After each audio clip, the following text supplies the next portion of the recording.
감사합니다. 오늘 주신 하나님의 말씀 보겠습니다. 디모데전서 2장 4절에서 7절까지 말씀입니다.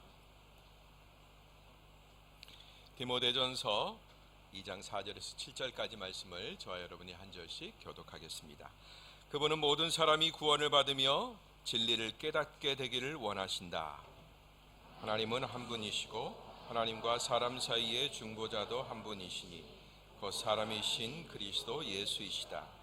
그분은 모든 사람을 위해 자신을 대속물로 내어주셨는데 이것은 적절한 때에 주어진 증거다.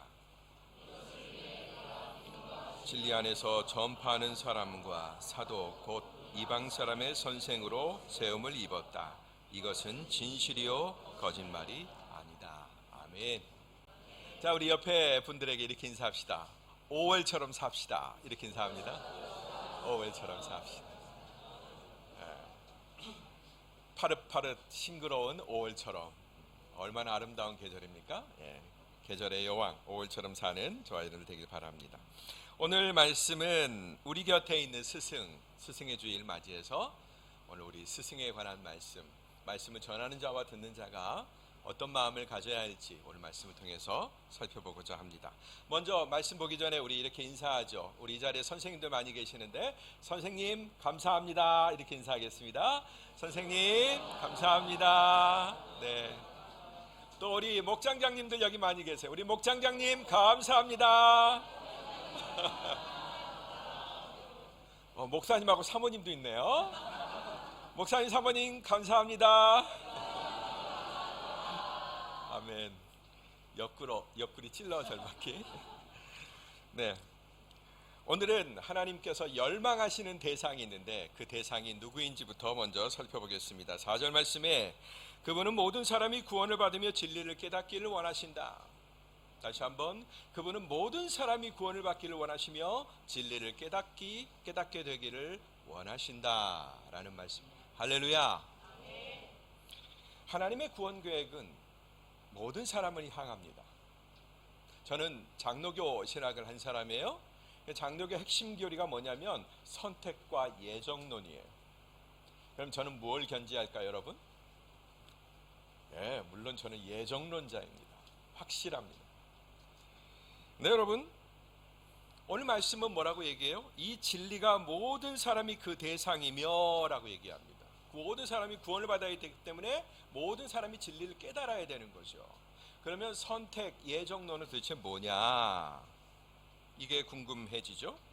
네. 오늘 그거에 대해서 생각하기 전에 이 진리를 우리가 전파해야 되기 때문에 이 진리를 전하는 또 가르치는 그런 사람이 필요하다라는 것을 우리는 알게 됩니다. 뿐만 아니라 그 진리를 전파하기 위해서 자기 생애를 불사르는 사람들이 너무나 많이 있었어요. 구약의 인물들 우리가 많이 보죠. 어떤 사람은 아예 그 일을 전담하기 위해서 평생 그 일이 자기 일로 주어진 그런 사람이 많았고, 또한 자기 생애를 다해서 전체 생애 아니면 일부분의 생애 모든 그것들을 다해서 그 진리를 설명하는 그런 사람들로 구약의 많은 사람들이 부름받았다라는 것을 우리는 여기서 깨닫게 됩니다. 그리고 여러분, 이 시대에 부름받은 우리들도 모든 사람이 구원에 이를 수 있다는 그런 전망을 가지고 복음의 일꾼이 되어야 되는 줄로 믿습니다. 한 사람도 거기서 제외되지 않아요. 아니, 목사님 방금 예정론 믿는다고 그러셨잖아요. 구원받을 자를 하나님이 선택하시고 또 선생될 자를 하나님이 선택하시고 하나님이 그런 역할을 주시는 거 아니에요?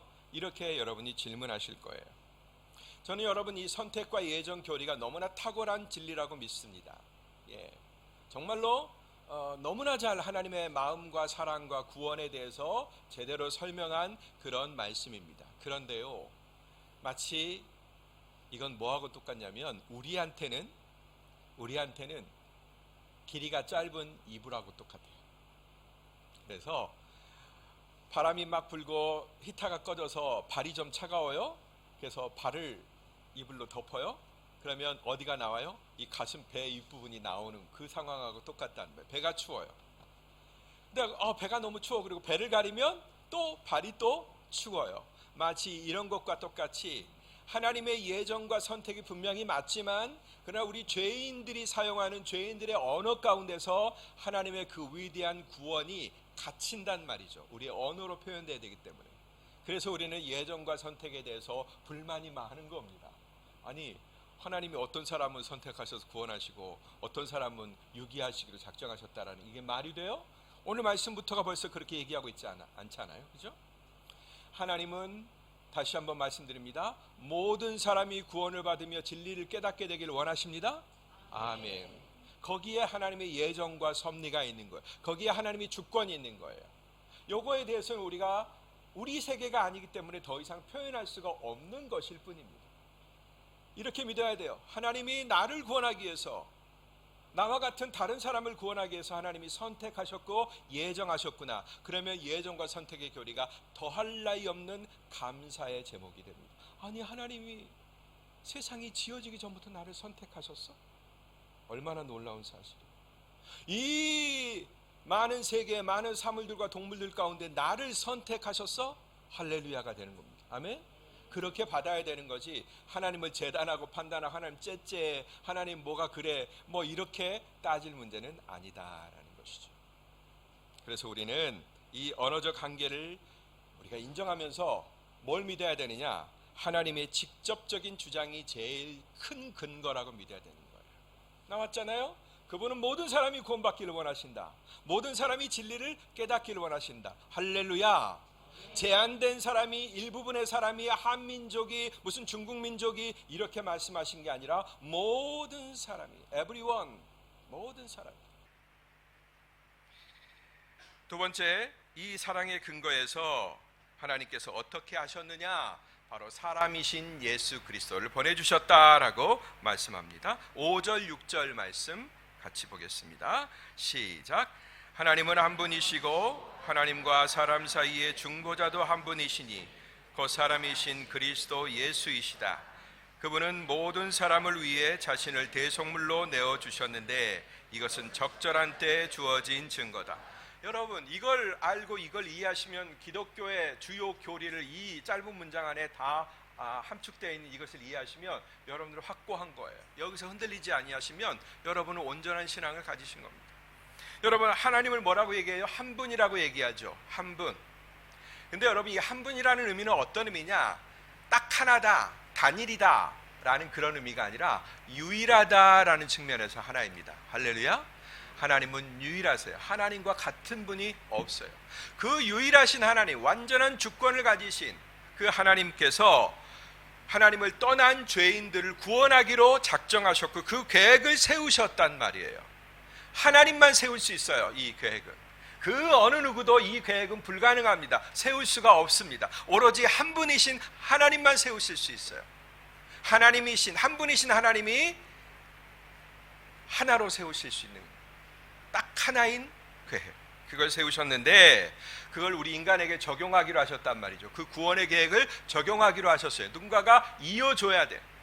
자, 여러분, 하나님이 그 구원 계획을 왜 펼치셔야 했냐면 저 천상의 세계, 하늘의 세계가 있어요. 하나님만 계시는 의의 세계, 죄가 존재하지 않는 세계, 저 초월적 세계가 있습니다. 그 다음에 우리 인간의 세계가 있어요. 죄가 왕 노릇하고 들긋하고 막 파도처럼 그냥 막 하는, 요동치는 그런 인간의 세상이 있단 말이에요. 자, 하나님은 그래서 우리에게 오실 수가 없어요. 왜요? 하나님의 세계 가운데는 불의와 죄가 존재할 수가 없으니까.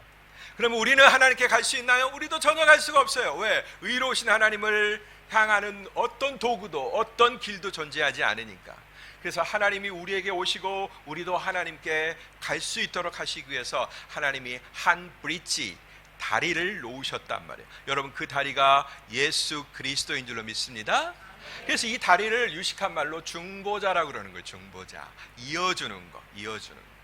여러분, 오늘 아침에도 총영사님이 여기 왔다 예배 드리고 가셨습니다만은 터키와 우리나라가 8,000km 정도 떨어져 있는 먼 나라죠. 그죠? 근데 어떻게 우리가 서로 교류하면서 우리가 이곳에 살면서 웰컴 환영받으면서 막 알카데시라고 막 이렇게 좋아하면서 우리가 이렇게 대접받을 수 있나요? 우리나라와 터키 간에 서로 이런 대사 관계가 형성되어 있기 때문이죠. 친구 관계, 나라와 나라 관계가 형성되어 있기 때문이죠. 그 중간을 이어주는 어떤 매개, 중보자들이 있는 것입니다. 하나님과 우리 사이를 이어주는 중보자도 한 분이십니다. 할렐루야. 누구이시냐? 하나님의 아들 예수 그리스도세요. 따라 합시다. 하나님은 다른 중보자를 세우신 일이 없다. 그래서 많은 분들이 얘기합니다. 아이고, see you at the top. 정상에서 만납시다. 얘기하면서 정상에는 우리가 등산할 때 앞으로도 가도 되고 뒤로도 가도 되고 여러 군데서 가도 되지 않습니까? 라고 얘기합니다. 관악산을 가게 되면 여러 길이 있잖아요. 서울대 길도 있고 저 시흥길도 있고 여러 가지 길이 있어요. 과천길도 있고. 근데 여러분, 그 길을 통해서 가서 끝에서만 만나면 되지 왜 예수만 믿어야 된다고 얘기합니까? 그렇게 얘기합니다. 여러분, 하나님 나라의 정상에는 딱 길 하나밖에 뚫려 있지 않습니다. 믿습니까? 예수 그리스도라는 그 길 하나밖에 뚫려 있지를 않아요. 유일한 중보자십니다. 인간이 만든 길은 여러 갈래 길이 존재하죠. 그러나 하나님이 만드신 길은 딱 하나. 그렇지만 가장 확실한 길이다. 오로지 그 길만을 통해서 하나님을 만나 배울 수 있다라는 것입니다. 예수 그리스도는 모든 사람의 죄를 속죄의 피로 씻기 위해서 죄를 대신하는 대속의 제물로, 이걸 속죄 제물이라 그래요. 그 제물로 자기 자신을 내어주셨어요. 그리고 이것은 역사 가운데서 십자가 사건으로 진실된 역사가 되었습니다. 실제했던 역사가 되었습니다. 바로 이것에 대해서 온 세상에 거침없이 선포가 되었다라는 거예요. 이 놀라운 말씀이, 이 놀라운 구원의 진리를 유식한 말로 캐리그마라고 그래요. 캐리그마. 잊어버리셔도 돼요. 이게 온 세상 가운데 선포가 되었다. 언제? 가장 적절한 타임에, 가장 놀라운 시간에, 그때 딱 그 시간을 선택하면 가장 멀리 퍼지고 모든 영혼에게 유익한 바로 그 시간에 하나님께서 선포하셨다. 누구를 통해서? 하늘의 천사들과 그리고 복음에 참여하도록 지명받은 많은 사람들을 통해서 그 일을 이루셨다라는 것입니다. 우리는 성경에서 그 역사를 많이 보았습니다. 거기에는 누가 있어요? 이 복음을 최초로 전파하는 바울과 같은 분이 있습니다. 그리고 또 이것을 가지고 하나하나 쪼개면서 그게 뭔 말인지 가르쳐주는 그런 선생님들이 존재한다라는 거예요. 제가 오늘 서두에 개회 예배 때 읽는 말씀으로 하나님께서 여러 직분을 주셨다고 말씀했죠. 거기에 목사와 교사도 들어있는 거죠. 이렇게 하나님이 우리에게 적절하게 행하셨다. 여러분, 얼마나 고맙고 감사한 일이에요. 이게 하나님이 행하신 일이에요. 그럼 여러분, 저는 오늘 이걸 생각해 봅니다. 우리 한국인들에게 어떻게 이렇게 놀라운 복음의 역사가 일어나게 되었을까? 정말로 전 세계 가운데 그 세계적인 안목으로 보면 저 동방에 보이지도 않는 조그마고 가난하고 헐벗고 굶주린 못 사는 나라, 중국 옆에 붙어 있어서 있는지도 없는지 모르는 그런 나라에 여러분, 그때 기라성과 같은 나라, 미국과 영국과 프랑스와 호주 뭐 이런 기라성과 같은 나라에서 집중해서 그들의 자본과 인력을 집중해서 여러분 쏟아 부어준 거 아세요? 이게 여러분 기적 아니면 뭐예요? 이런 놀라운 역사가 성경 역사 가운데 펼쳐졌어요. 왜 그러셨을까를 생각해 봐요. 물론 우리가 알지 못하는 하나님의 놀라운 섭리와 비밀이 있었을 것으로 깨달아요. 근데 여러분, 제가 볼 때 우리나라가 세계에서 공부 제일 열심히 하는 민족인 것 같아요. 여러분, 그건 동의하시죠? 여러분, 그래서 여러분 자녀들 엄청 닥달하시잖아요. 지금 막 죽어라, 공부해라, 공부해라, 공부해라. 여러분, 우리 조상들은요, 공부가 그냥 평생의 업이에요. 평생의 업. 날마다 글을 읽지 않으면 혀에 혓바늘이 돋을 정도로 그렇게 열심히 공부하던 분들입니다. 여러분, 문자 해독률이 1% 미만인 나라, 유일한 나라가 우리나라입니다. 할렐루야. 그때 성경이 전해지기도 전에 벌써 권서인들을 통해서 전국 방방곡곡으로 쪽복음이 전해지던 그런 나라입니다. 선교사님들이 오시기도 전에 복음이 먼저 퍼진 나라가 우리입니다. 이런 역량을 가지고 있단 말이에요. 여러분, 오늘 우리는 스승을 굉장히 존경하는 그런 주의를 우리가 삼고 있죠. 스승의 주일로 삼고 있어요. 이거 아세요, 여러분? 제가 세계교회 돌아다닌 적은 없지만 스승의 주일이 있는 교회는 한국교회밖에 없을 겁니다. 그죠? 우리는 그렇게 스승에게 존경을 표하고 소중히 여깁니다. 그냥 그게 우리의 DNA 가운데 딱 녹아 있어요. 스승이 누구예요? 우리에게 뭔가를 가르쳐 주는 분들, 진리를 전파해 주는 분들, 학문을 전파해 주는 분들, 이분들에 대한 존경심을 가지고 있습니다. 그래서 두사부일체가 아니라 군사부일체, 두사부일체로 영화까지 만들어질 정도로 우리는 선생님들, 임금님과 선생님과 아버지는 동급이다 이렇게 얘기할 정도로 그런 민족입니다. 그렇게 공부하기를 좋아하고 말씀을 배우기를 좋아하니까 선교사님들이 와서 이 복음을 전해줄 때 저 전라도 목포에서 그때 무슨 도시락이 있어요. 솥단지 가지고 쌀 싸다 밀고 그냥 평양에서 하나님의 복음잔치가 열린다고 하니까 그거 싸다 밀고 몇 달을 거쳐서 평양까지 이동해서 하나님의 말씀 들으려고 하는 그런 열정을 세계 어디 가운데 찾아보겠어요. 하나님이 찾으신 겁니다. 어디서? 대한민국에서. 할렐루야. 그래서 오늘 우리가 이렇게 교회가 부흥하고 수많은 선교사님들과 이 중에도 우리 선생님들 많이 앉아 계시는데 놀라운 일꾼들을 이렇게 많이 배출한 것입니다. 여러분, 그냥 배출된 것이 아니라 여기에 주님의 복음과 다리를 놓는 브릿지 역할을 하는 많은 선생님들이 있었다는 것에 대해서 감사하시길 바랍니다. 아멘. 자, 그렇다면 바울이 이 복음 앞에서, 이 진리 앞에서 자기 자신을 어떻게 인식했는지를 우리 한번 보도록 하겠습니다. 7절 말씀 보겠습니다. 시작. 이것을 위해 내가 믿음과 진리 안에서 전파하는 사람과 사도 곧 이방 사람의 선생으로 세움을 입었다. 이것은 진실이요 거짓말이 아니다. 세상에 자기에 대한 말을 거듭 진실이라고 거짓말이라 아니라고 주장하는 그런 주장을 우리는 듣기 어렵죠? 근데 바울은 그렇게 지금 주장하고 있어요. 하나님이 시키신 일을 위해서 부름받은 사람은 그에 대해서 내가 정말로 부름받은 게 맞는가, 이거에 대해서 여러 가지 각도로 자기 정체성을 확인하게 되어 있습니다. 진짜 부름받은 사람은 늘 그걸 확인해요. 여러분, 저는 지금도 목사로 30년을 살았지만, 사역자로 30년을 지금 넘게 살았지만 지금도 저는 저 자신에게 확인합니다. 주기철 목사, 이 목사라는 직임이 당신에게 어울리는가? 늘 저한테 이렇게 묻습니다. 당신 목사인가? 이렇게 묻습니다. 과연 하나님께서 그 소명을 주셨는가? 제가 그걸 불신하는 게 아니라 늘 저 자신에게 지금 물어본다라는 것입니다. 자, 여러분, 우리의 정체성, 특별히 말씀을 가르치는 자로 부름받은 사람들이 이 정체성을 늘 확인해야 되는데, 첫 번째는 뭐가 있어야 되느냐? 내 심령 안에 확신이 있어야 돼. 이걸 뭐라고 얘기하면 내적 확신이라고 그래요. 하나님께서 나에게 직접 내 심령 안에 똑똑한 말씀으로 새겨주신, 내가 너를 지명하여 불렀다, 내가 이 말씀을 선포하고 전파하는 자로 내가 너를 불렀다 라는 내적 확신이 분명히 안에 존재해야 합니다. 이것 없으면 입 다물어야 돼요. 그러면 그것만 있으면 되느냐? 그러면 다 선교사님 되지? 다 나가서 그냥 열심히 전파하죠? 내적 확신만 있으면 우리는 보통 이것만 갖고 그냥 섣불리 나갈 때가 많아요. 그래, 나가야 돼, 지구 끝까지 가야 돼, 땅 끝까지 가야 돼 하면서 그냥 냅다 가는 것부터 먼저 하는 분들이 있습니다. 근데 여러분, 이 내적 확신 플러스 뭐가 있어야 되느냐? 외적 확신이 있어야 됩니다. 이 외적 확신은 내 주변에 있는 사람들을, 내 주변에 있는 가족들, 친구들, 나를 아는 지인들을 포함하고요, 뿐만 아니라 내 주변에 있는 공적인 라인, 이걸 같이 포함합니다.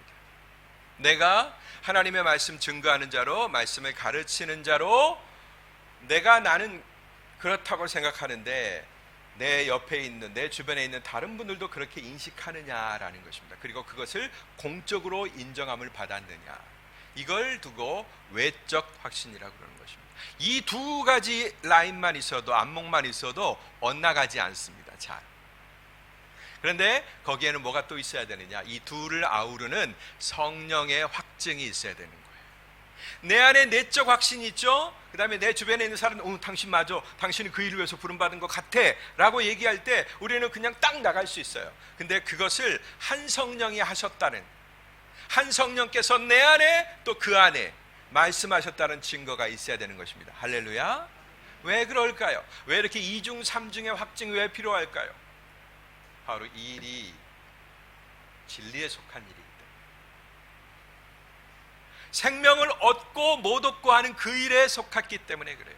이 말씀을 제대로 증거하느냐에 따라서 어떤 사람은 생명을 얻고 어떤 사람은 영원히 생명을 얻지 못합니다. 그렇게 중차대한 문제이기 때문에, 또 더군다나 이건 뭘 촉구하죠? 우리의 믿음을 촉구해요. 듣는 자들에게 믿음을 촉구합니다. 동의를 촉구하는 게 아니에요. 그렇군요, 그런 입장이 있네요. 흥미있는 의견입니다. 이 정도 머무르는 게 아니에요. 학자들은 어떻게 합니까? 이런 썰을 가지고 막 주장하면 다른 쪽 학자가 또 아규먼트를 막 합니다. 막 상대해서 그거에 대해 논증하고 반증하고 논증하고 이렇게 해서 학문이 발달하는 겁니다. 그러나 이건 처음부터 진리에 관한 겁니다. 어긋나서는 안 되는 하나님의 말씀을 진리를 증거하는 것입니다. 사실도 아니고 과학도 아니고 진실도 아니고 진리에 속한 부분이기 때문에 이중삼중의 소명에 대한 확신에 대한 그런 확인이 필요하다라는 것이죠. 그래서 부름받은 사람은 늘 자기 자신한테 물어봐야 되는 거예요. 내가 이 놀라운 일을 감당하기에 합당한가? 앞으로도 계속 물어보는 것은 이 점진적으로 성령께서 내 안에 물어보시거든요. 너 내 부름에 지금 합당하냐? 내가 너를 불러 세웠는데 그 부르심에 너 지금 합당한 삶을 살고 있고 합당한 기도를 하고 있고 합당한 연구를 하고 있느냐? 말씀에 침전하고 있느냐? 내 계시 가운데 네가 들어가 있느냐라는 것을 계속 하나님이 물어보신단 말이에요. 하나님이 물어보시면 나도 물어봐야죠. 나도 나 자신한테. 그런 점검을 날마다 매 순간순간마다 해야 되는 그런 일입니다. 가끔씩 자기 정체를 착각하는 사람이 있어요. 근데 내가 누구인지 모르는 사람이 있고 또 내가 누구인지 알면서도 다른 일을 하는 사람이 있어요.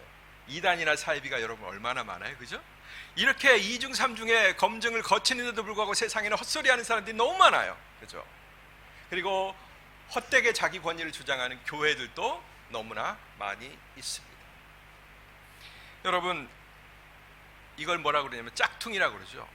비슷한데 아닌 거, 이미테이션이라고 그러죠. 다이아몬드 같은데 다이아몬드는 아닌 거, 반짝반짝 거리는데 사실 다이아몬드는 아닌 그런 것들이 굉장히 많이 있습니다. 그러나 그런 것들은 열매를 통해서 금방 드러나는 거예요. 제가 여러분 밤나무를 굉장히 좋아합니다. 길거리 지나가다 여전히 밤 굽는 냄새가 탁 하면 한 번 더 이렇게 돌아볼 정도로 그 구수한 냄새를 굉장히 좋아합니다. 오늘도 제가 어김없이 밤나무 얘기를 한 번 더 할게요. 옛날에는 뭐 가죽 갖고 껍질 갖고 제가 얘기를 했죠. 이제는 내용물 갖고 한번 얘기를 해볼게요. 여러분, 밤나무 굉장히 달콤한 맛이잖아요. 다 좋아하시죠? 근데 밤나무에 또 다른 이름의 밤나무가 있어요. 어떤 밤나무냐? 너도밤나무라는 게 있어요. 너도밤나무. 제가 옛날에 문학작품 읽을 때 뭐 시 같은 거 읽을 때 너도밤나무 얘기가 나오면 이게 무슨 밤나무야? 라고 생각했던 적이 있습니다. 이게 서양에서 온 무슨 나무인가? 너도라는 이름을 가진 어떤 나무인가? 그랬는데 그게 실제적으로 우리나라에 존재한 데입니다. 저 울릉도에 가면 밤은 아닌데 먹어보면 밤맛이 나는 그런 열매가 있다 그래요. 밤하고 약간 닮은 것 같은데 그러나 닮지 않은, 밤이라고 생각하기에는 뭔가 그런 열매가 있다고 합니다. 그걸 근데 따서 쪄 먹어보면 밤맛이 난다라는 거예요. 그래서 울릉도 사람들이 이거 너도 밤나무냐 해서 너도 밤나무가 되었다라는 거예요. 너도 밤나무냐? 예. 여러분 사실입니다. 인터넷 한번 찾아보세요. 근데 여러분 재밌는 건 뭐냐면 너도 밤나무가 있어? 그럼 나도 밤나무야. 나도 밤나무가 있다네. 나도 밤나무. 여러분 이건 제가 실질적으로 겪은 일이에요. 스토리를 얘기해 드릴게요.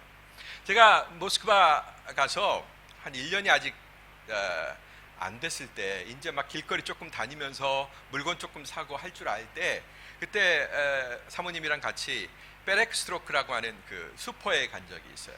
그 슈퍼들이 굉장히 많이 널려 있거든요. 근데 우리 동네 그 베렉스트로크 거기 베렉 레스토크인가 거기 가서 물건을 딱 사고 나오는데 봉지째로 이제 들고 이렇게 나오는데 아니 보도블록위에 밤 알맹이들이 그냥 스르르 이렇게 있는 거예요. 여기저기 막 떨어져 가지고. 근데 아무도 안 주워가. 아주 그 반짝반짝 빛나는 밤이 있는 거예요. 우와 이게 웬 행제냐 그러면서 사모님하고 저하고 막 그 길바닥에 있는 것들을 주웠어요. 그리고 야 오늘 슈퍼에 왔는데 행제했네. 이렇게 이국 땅에 와서 이렇게 생생한 밤나무 열매를 먹겠네. 그리고 집에 가서 당장 냄비에다가 물을 넣고 제가 삶았다는 거 아닙니까? 진짜 여러분 리얼 스토리예요. 거짓말 아닙니다. 리얼 스토리예요. 저도 바울처럼 얘기하는 거예요. 진실이고 거짓말이 아닙니다. 그리고 나서 열심히 삶고 막 김이 뽀록뽀록 나는데 이상하게 밤 냄새가 안 나. 그래서 시간이 됐을 거야. 그리고 이제 쪼개서 딱 먹으려고 하는데 아니 이게 여러분 우리가 아무리 생밤은 잘 안 까지지만 익은 밤은 그냥 탁 누르면 까지잖아요. 눌러지죠. 근데 얘는 익었는데도 여전히 단단한 거예요. 그래서 제가 어떻게든 이 밤을 먹어보자고 하는 일념으로 그걸 막 칼로 막 깠네요. 안에 보니까 노란 진짜 밤 그 살이 있어요. 그래서 밤이 맞긴 맞구나 하고 이렇게 딱 칼로 오려서 먹어보려는데 너무 딱딱한 거예요. 아, 이놈의 밤은 얼마나 딱딱하길, 생밤이라서 그러나? 그러면서 제가 한 입 딱 먹었지 않습니까? 그랬는데 먹었는데 그 순간부터 달콤하고 고소한 그 냄새가 입속에서 팍 풍기기는커녕 쓰고 떨고 뭐 이렇게 이루 형용할 수 없는 맛이 그냥 입속에서 퍼지는 거예요. 그리고 제가 바로 퇴 하고 뱉어버렸습니다. 이게 도대체 뭘까? 굉장히 화가 나서 제가 또 한 번 또 뭐에 이렇게 들어가면 오래 보거든요. 인터넷 막 뒤졌어요. 이름도 모르니까. 거기 제가 학명을 알겠어요. 뭐 러시아 이름을 알겠어요. 그래서 밤처럼 생겼는데 밤 안 나는 열매 막 이렇게 막 서핑을 했어요. 그랬더니 저한테 잡힌 게 뭐냐면 바로 어떤 가로수의 이름인데 마로니에라고 하는, 지금도 마로니에는 하는 그런 마로니에 가로수의 열매였던 거예요. 그래서 우리나라에서는 그걸 뭐라고 부르냐면 나도 밤나무야 주장한다 그래서 나도 밤나무라고 부르는 거예요. 여러분 이제 너도 밤나무 나도 밤나무 구별하시겠어요? 예. 밤 같지 않은데 밤 맛이 나. 내용은 그러니까 그건 너도 밤나무야. 아, 너 크리스찬이야? 너 크리스찬 같지 않은데 너 크리스찬의 삶을 사네. 그리고 네가 증거하는 게 예수네 라고 느껴질 때 아, 너도 크리스찬이야 라고 되는 것처럼 너도 밤나무가 되는 겁니다. 그런데 막 겉으로는 복음을 전하는 것 같고 예수를 믿는 것 같고 예배도 드리고 막 여러 가지로 하는 것 같은데 알고 보면 전혀 딴 것을 전하고 그 알맹이가 전혀 다른 거란 말이에요. 독을 주고 죽음을 주는 거란 말이에요. 여러분 제가 그 마로니의 열매를 먹었으면 죽을 수도 있었대요. 그런 독이 들어가 있대요. 여러분 배우셨으니까 절대 그거 드시지 마세요. 근데 진짜 헷갈리게 생겼어요. 완전 밤이에요. 천상밤이에요. 천상밤. 그런 존재들이 있다라는 것입니다. 뭐예요? 자기 정체성을 헷갈리거나 왜곡하는 존재가 있다라는 것입니다. 밤나무인데 내가 밤나무인지 모르는 존재가 있고, 그 다음에 밤나무가 아닌데 내가 밤인 줄로 착각하는 존재가 있다라는 거예요. 너도 밤나무는 내 정체성을 아직 모르는 거고, 그 다음에 나도 밤나무는 자기 정체성을 왜곡하는 거죠. 여러분 인터넷 찾아보시면 틀림없는 정보를 입수하실 겁니다. 의심이 되는 분은 꼭 찾아보십시오. 오늘 본문에 의하면 바울은 자기 자신을 어떻게 인식하느냐, 바로 복음 전파자, 사도, 그리고 이방인의 선생으로 자기를 인식합니다. 너무나 정확한 인식이에요. 그리고 거기다 도장을 찍습니다. 이건 진실이요? 거짓말이 아니다. 많은 사람들이 바울에 대해서, 그 권위에 대해서 의심했어요. 당신이 사도냐? 당신이 12사도 가운데 끼어 있었느냐? 당신은 포악한 사람이고 기독교를 압제하던 사람 아니냐라는 그런 말들이 많았어요. 그래서 그가 다마스커스에서 예수를 만났을 때 바로 복음 전파하기 시작했습니다. 너무나 열정적으로 전하니까 소수의 제자들이 생기긴 했지만 대다수의 사람들은 그를 거부했습니다. 그리고 옛날에 같은 편이었던 사람이 이제 바울을 죽이려고 합니다. 그래서 광주리에 달아내리는 사건이 그때 일어나는 거죠. 그가 복음을 받자마자 바로 전도자인 것을 알고 전도자의 삶을 살기로 했어요. 그러나 하나님은 그에게 그의 정체성을 다질 수 있는 시간을 주셨죠. 그래서 다소로도 가고 아라비아 광야로도 가고, 그 시간 동안 바울은 내가 누구인지를 제대로 확인하는 그런 시간을 거쳤던 것입니다. 그러나 오늘 이 인식은 너무나 정확하게 맞습니다. 바울은 그런데 여기서 한 가지 다른 것이 있습니다. 자기를 이방인의 선생으로 분명히 인식을 했는데 다른 스승들과는 다른 인식이 있었어요. 뭐냐? 바로 나는 그저 가르치는 정도에서 머물지 않겠다라는 것입니다. 바울은 가말리엘의 문화에서 율법을 배운 사람이었죠. 그리고 그 율법에 모든 자기의 인생을 드릴 정도의 특심을 내던 사람이었습니다. 예, 자기가 진리라고 믿던 그거에 설득되었으니까 자기의 목숨을 거기다 드렸겠죠. 그죠? 자기 생애를 거기다 내던진 겁니다. 그런데 예수가 나타나서 그게 아니라고 하니까 얼마나 혼동이 일어났겠어요? 네? 여태까지 내가 배운 것, 그 유명한 내노라 하는 스승들한테 배운 모든 진리가 다 흔들리는 거예요.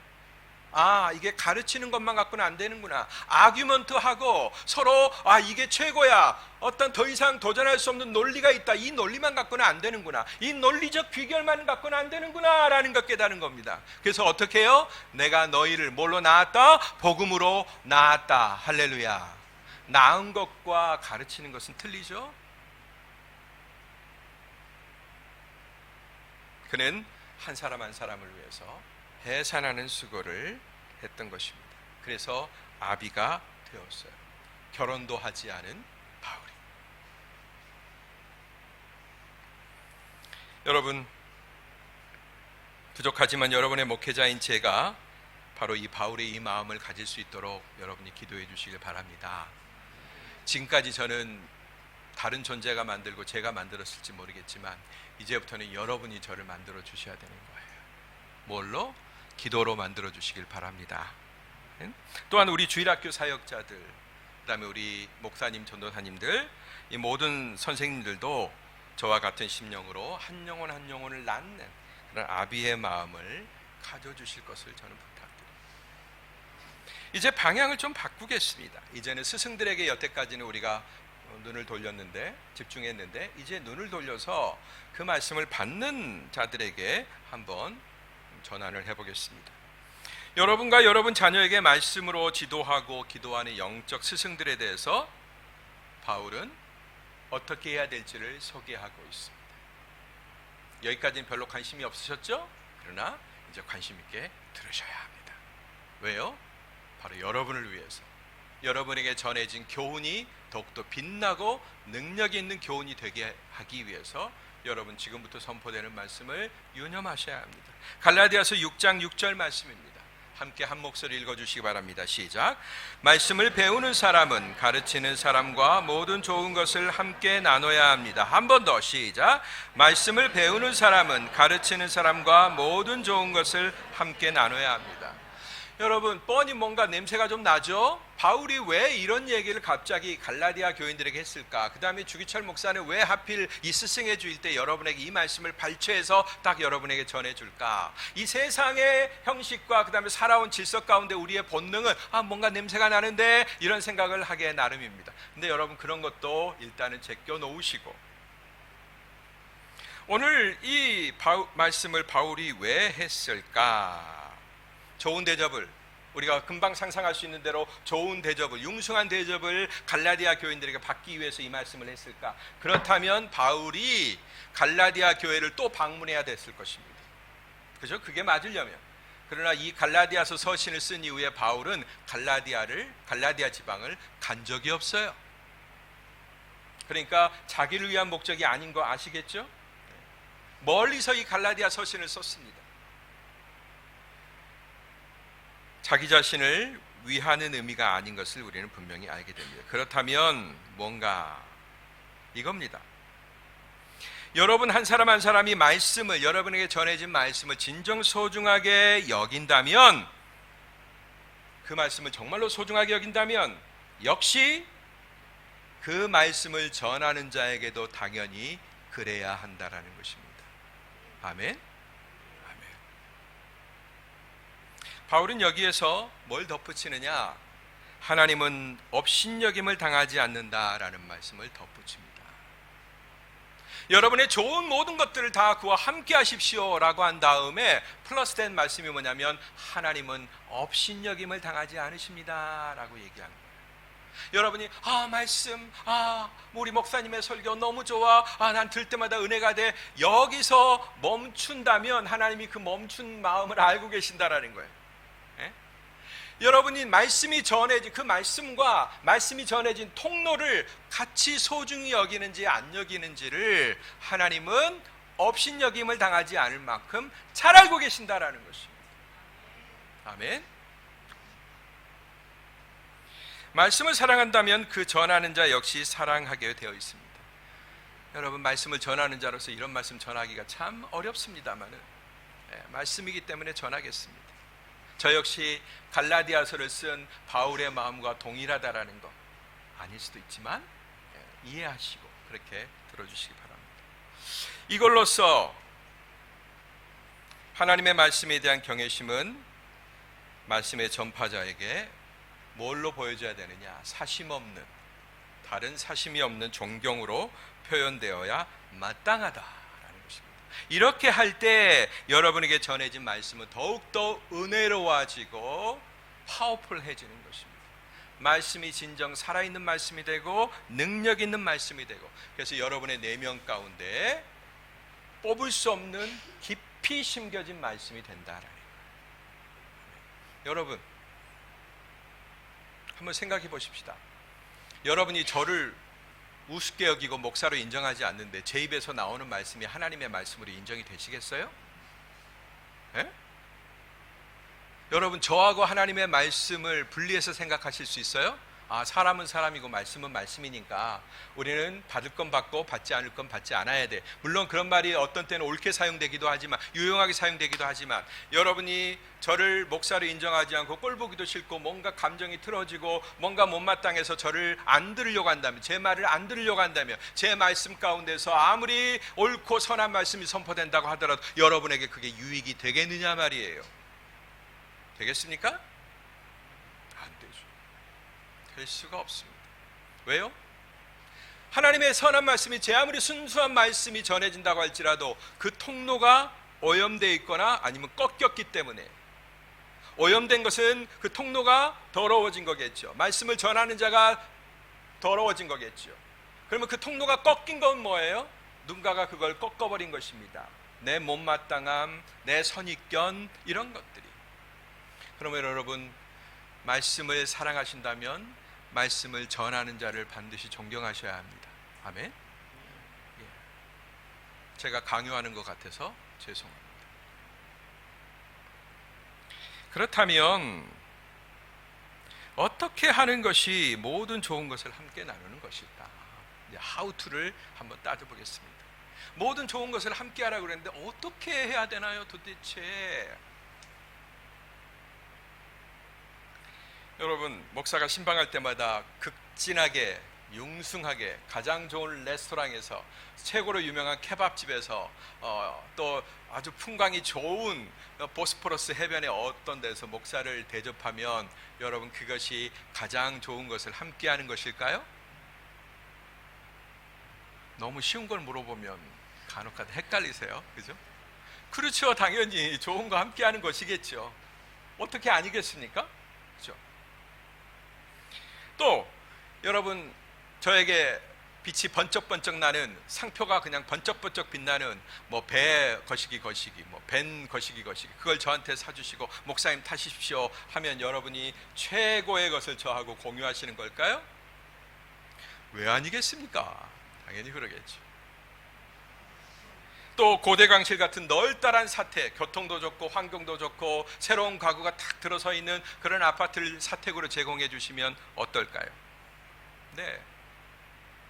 만약 여러분이 저를 그렇게 대접하신다면 이 말씀을 전하고 있는 저는 어떻게 반응해야 됩니까? 여러분이 어느 날 갑자기 목사님 가십시다 하면서 가장 좋은 레스토랑 가고, 어느 날 갑자기 저를 데리고 와서 타십시오 하면서 가장 좋은 승용차를 주고, 목사님 가십시다, 목사님 집입니다 하면서 의리번쩍한 그런 집에 보여줄 때 여러분, 제가 어떻게 반응해야 옳을까요? 아마도 얼굴을 팍 떨면서 집사님! 이렇게 할까요, 제가? 꺄우! 외치면서 좋아할 겁니다. 제가 그런 인간이에요, 여러분. 여러분과 전혀 다르지 않아요. 여러분도 그러시겠죠? 네. 주재원들, 내가 한국에 살던 집보다 훨씬 더 좋은 집이 내게 주어지면 우리 아내들 들어가면서 꺄우! 하고 부르실 겁니다. 내가 한국에서 타던 차보다 훨씬 더 좋은 차가 주어지면 꺄우! 할 겁니다. 우리 모두가 다 마찬가지예요. 우리 자녀들이 내가 생각하던 대학보다 훨씬 더 좋은 대학에 가서 꺄우! 하면서 그냥 날 거예요. 우리는 그런 존재입니다. 예. 여러분, 이런 것들을 함께하는 것도 물론 좋은 거겠지만 제가 여러분에게 그걸 바라겠어요? 진짜 좋은 것은 무엇일까? 여러분이 여러분의 영혼을 지도하는 목사에게 줄 수 있는 가장 최상의 선물은 뭘까? 그건 바로 여러분의 진심 어린 고백인 것입니다. 예수를 만난 스토리를 가지고 예수를 영접한 고백을 여러분들이 진심으로 눈물과 함께 쏟아놓을 때, 그것은 목사에게 더없이 좋은 것이 될 거예요. 여러분이 하나님의 말씀을 오늘 듣고서 목사님, 제가 제 삶에 도전하기 시작했어요. 제가 제 생각과 스트러글하기 시작했어요. 싸우기 시작했어요. 이기려고 합니다. 그런 고백을 저한테 들려주는 것만으로도 제가 얼마나 행복해질까요? 목사님, 제가 인생의 방향이 여태까지는 이 방향으로 왼쪽으로 쭉 갔거든요. 근데 하나님의 말씀, 목사님을 통해 전해진 하나님의 말씀을 듣고 보니까 그게 아닌 것 같아요. 비록 제 본성은 자꾸 왼쪽으로 계속 가라고 하지만 저는 이제부터 그것을 버티고 참으며 돌파하며 이기며 주님이 원하시는 방향으로 가고자 합니다. 부족하지만 저를 위해서 기도해 주세요. 이렇게 얘기할 때 여러분, 제가 얼마나 황홀해지겠습니까? 좋은 차를 안 사줘도, 좋은 집에 안 살게 해줘도, 물론 지금 여러분이 그렇다는 얘기는 아닙니다. 저는 지금도 충분히 행복합니다. 충분히 행복합니다. 그러나 여러분, 바로 이런 고백을 여러분들이 드릴 때 그것이 여러분이 줄 수 있는 최고의 선물인 줄로 믿으시기를 바랍니다. 아멘. 이런 고백들을 제가 듣는다면 마치 저는 아무것도 먹지 않아도 배부른 그런 체험을 하게 될 것입니다. 요한복음 4장 32절에 수가성 여인과 대화하시고 난 다음에 그 여인이 내가 그리스도를 보았다면서 물동이를 버려두고 자기 동네로 갔어요. 그러자마자 제자들이 도착합니다. 그리고 먹을 것을 드려서 주님 시장하신데 드시라고 하죠. 그때 주님이 대뜸하시는 말씀이 있어요. 뭐라고 얘기하셨어요? 다 같이 읽겠습니다. 시작. 그러나 예수께서는 그들에게 말씀하셨습니다. 내게는 너희가 알지 못하는 양식이 있다. 아멘. 그게 여러분 목사의 양식인 줄로 믿으세요. 그거 들을 때 여러분 3일을 굶어도 행복할 수 있어요. 그 고백을 들을 때 여러분이 하나님의 말씀을 여러분의 마음에다 담고 그렇게 살기 위해서 무진장 애를 쓰며 여러분의 영적 실력을 키우기 위해서 여러분의 하나님의 말씀과 막 득달하면서 여러분이 싸울 때 그 모습을 보는 것만 해도 너무너무 행복할 것입니다. 저는 이미 그 기쁨을 누리고 있는 행복한 목회자입니다.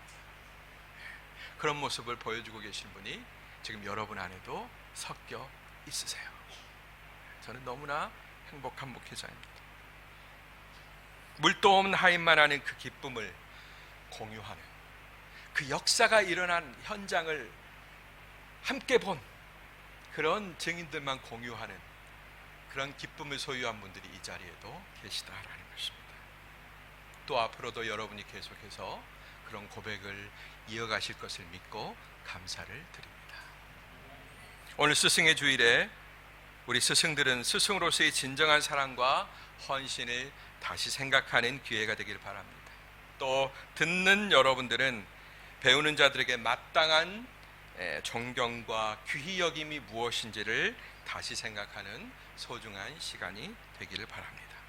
우리들 사이에 이런 스승의 사랑과 스승에 대한 존경과 제자에 대한 사랑이죠.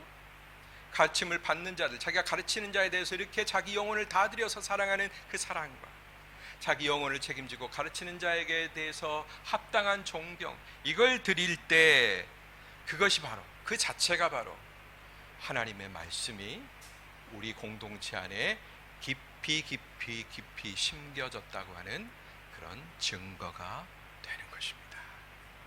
이 놀라운 은혜가 스승의 주일을 맞이하는, 세계에서 유일한 스승의 주일을 갖고 있는 우리 한인교회, 조국교회 가운데 풍성하게 넘치기를 주의 이름으로 축복합니다.